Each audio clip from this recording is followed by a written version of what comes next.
I was on a tour of the ancient city of Pompeii. An American tourist in our group was looking at the plaster casts of the victims of the eruption. She turned to the guide and asked, "Why did they all freeze in such weird poses? Were they having some kind of statue party when?" The volcano went off the guide. Bless his patient soul. Had to gently explain that these were the positions in which people died in agony from the heat and ash, and that they weren't statues at all.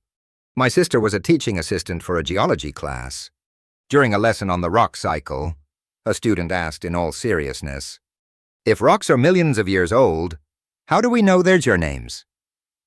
Like, who was there to name granite when it was first made? Did the scientists who found it just make it up? My sister had to explain the concept of classification and that geologists name rocks based on their composition, not because someone was present at their formation millions of years ago. A girl in my college history class during a lecture on World War II raised her hand and asked, with complete sincerity, "So if the Germans lost, why are there still like German cars and stuff? Didn't we get rid of them?" The professor just stared for a solid 10 seconds before sighing and saying, "We defeated their government, not the entire concept of German people." A woman came through my checkout line at the grocery store with a carton of eggs. The price was 350 twins. She looked at me and said, "That can't be right. There are 12 eggs in here. That means they should be like $1. When I asked why she thought that, she replied, "Well, the dozen is 10, right? So it should be cheaper." When I had to inform her that a dozen is and always has been 12, she argued with me for 5 minutes. I was on a bus in London and an American family got on.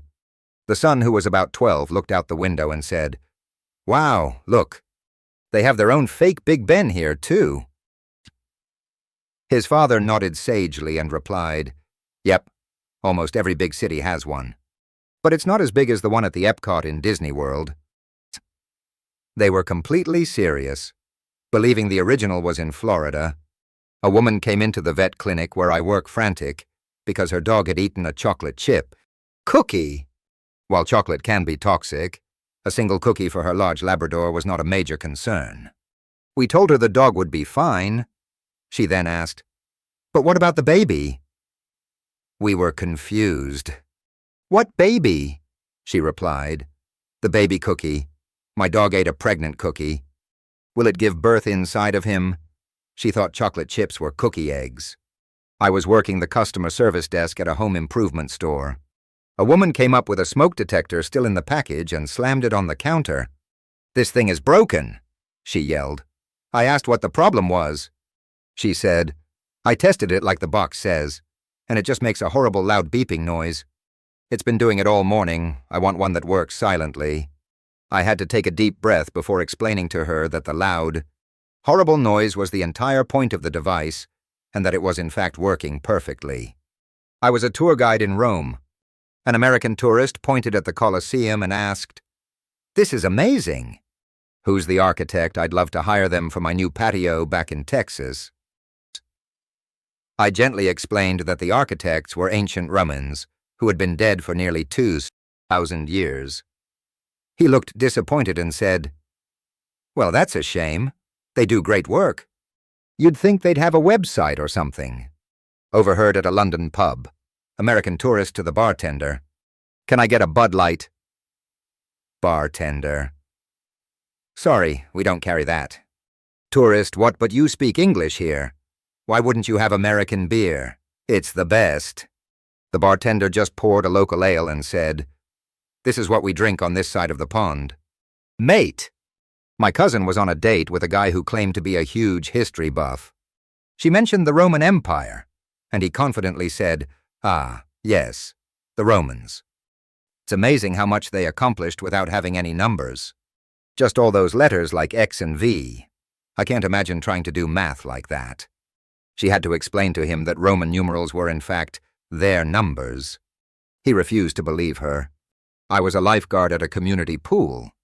A woman came up to me and complained that the water in the deep end was colder and heavier than the water in the shallow end, and she demanded we fix it.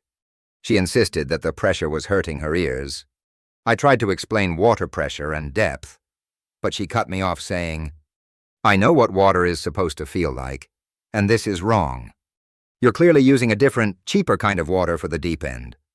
My cousin, who is a nurse, had a patient who insisted she was allergic to the color red. Not red dye in food, but the literal color. She refused to take any pills that were red and made them change her hospital gown because it had a small red logo on it. She claimed looking at the color made her feel itchy. A customer at the grocery store where I worked asked me where the boneless chicken eggs were. I stood there completely baffled and finally asked if she meant shelled liquid eggs. She said, "No, I want eggs from boneless chickens. My son has a weak jaw and can't chew bones." I had to walk to the back room so she wouldn't see me laughing. My friend is a flight attendant. On a flight from Chicago to London, a man in business class kept complaining that he couldn't get any cell service to make a call. My friend politely explained that cell phones don't work at 35,000 feet over the Atlantic Ocean. The man got indignant and said, "That's ridiculous. I paid for a business class ticket. For this price, you should have better towers out here. Can you tell the pilot to fly closer to some of them?" She just smiled and offered him another drink. I was on a flight to Japan. The American man next to me asked the flight attendant if she could ask the pilot to fly a little lower so he could get better pictures of the clouds. The flight attendant smiled politely and said, "Sir, we have to maintain this altitude for safety." To which he replied, "Well, can't you just make an exception for a few minutes? I'm a photographer." My co-worker genuinely believed that if you drove an electric car through a puddle, you would be electrocuted. He sold his Tesla after a heavy rainstorm because he was too scared to drive it home. He bought a massive gas guzzling truck instead, saying it was safer in the rain. A guy in my philosophy class argued that the sun and the moon were the same object. His theory was that during the day it was on fire, and at night the fire went out, revealing the rocky moon part underneath. He said it was way more efficient than having two separate things floating in space. The professor just put his head in his hands. A guy in my office tried to pay for his lunch with a coupon that had expired 3 years ago. When the cashier pointed it out, he argued, "The Constitution says you can't discriminate. Refusing my coupon is discrimination against my right to save money." And he actually tried to call the police over it. I once had to explain to a 30-year-old woman that Alaska and Hawaii were in fact part of the United States. She was planning a trip and asked me if she needed to get a passport and exchange her currency to visit Honolulu. She thought they were like American-owned islands like Puerto Rico. A tourist in Scotland asked me what time we let the Loch Ness Monster out for people to see. He was completely serious.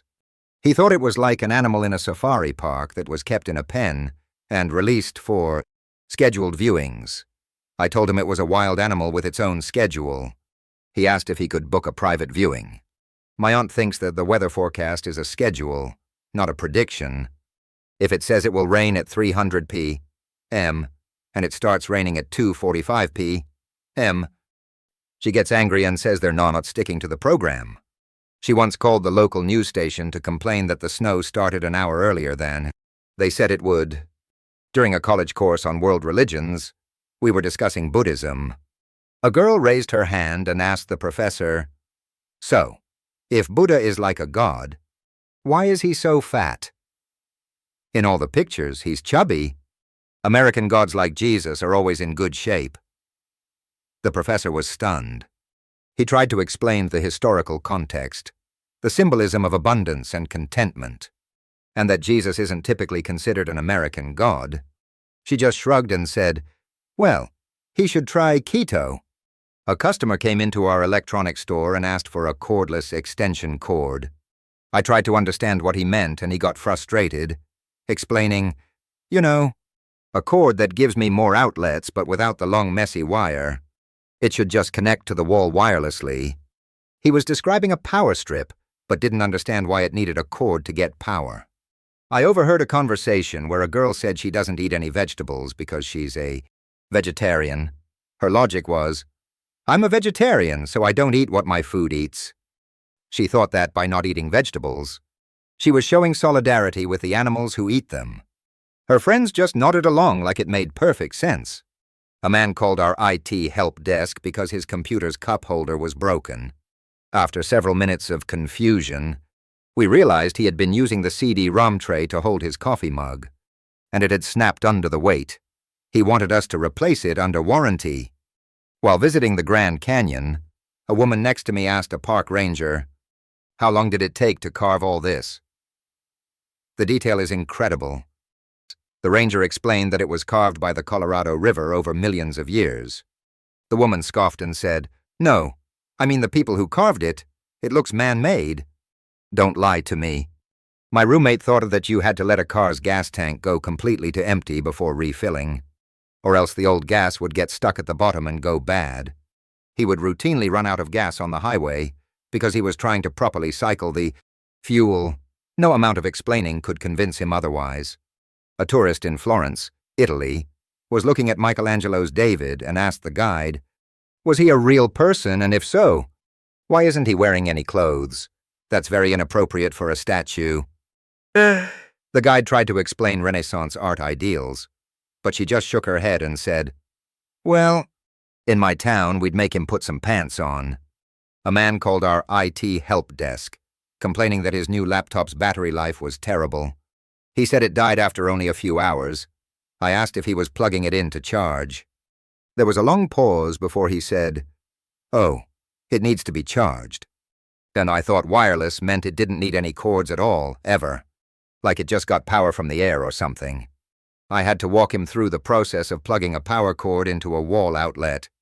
Overheard at a cafe in Paris, an American woman was trying to order, "I'll have a croissant, but can you make sure it's a straight one? I don't like the curvy ones." The French baker looked at her, then at his display case full of perfectly crescent-shaped croissants and said, "Madame, the curve is how you know it is a croissant." Then she huffed and said, "Well, but in the States, we have options. This is very limiting." I once had a roommate who was trying to lose weight. I saw her putting a whole stick of butter into her morning coffee. When I asked her why, she said she was on a special diet she saw online. Her logic was butter is made from milk, and milk is healthy because it has calcium. So this is basically just a health drink. Plus, the fat makes you feel full so you don't eat other bad stuff. She couldn't grasp that she was drinking 800 calories of pure fat. At a fancy restaurant, a woman sent her water back. When the waiter asked what was wrong, she said, "I asked for non-fat water. This one tastes like it has fat in it." The entire staff was speechless. The waiter just took her glass, walked to the bar, and brought back the exact same glass of water. She tasted it and said, "Much better. Thank you." My former boss believed that the moon landing was faked. His proof. If we went to the moon in the 60s, how come we haven't built a Walmart there yet? It makes no business sense. He was 100% serious that the lack of lunar commercial development was the ultimate evidence of a conspiracy. My friend's mom bought a new car with a GPS navigation system. She called my friend in a panic saying she was lost. My friend asked, "Did you put the address into the GPS?" Her mom replied, "Yes, but I made a wrong turn a few miles back. And now the GPS is mad at me and giving me the silent treatment. It won't talk to me anymore." She had accidentally muted the volume and thought she had angered the machine into not helping her. A woman on a whale-watching tour was very upset that the whales weren't doing any tricks. She asked the captain, "Can't you make them jump or something?" "We paid good money for this." The captain had to explain that they were wild animals, not performers at SeaWorld. She demanded a refund for the poor performance. I was working retail when a woman tried to pay with a large, obviously fake $1,000 bill with a picture of a smiling cartoon cat on it. When I told her I couldn't accept it, she said, "Why not?" "It says 1,000 right on it." "Are you saying my money is no good here?" She genuinely thought it was legal tender. A friend of mine thought that manual labor meant work that you had to read a manual to do. She applied for a construction job thinking it would be a highly technical position, involving reading blueprints. She was very confused when they handed her a shovel on the first day.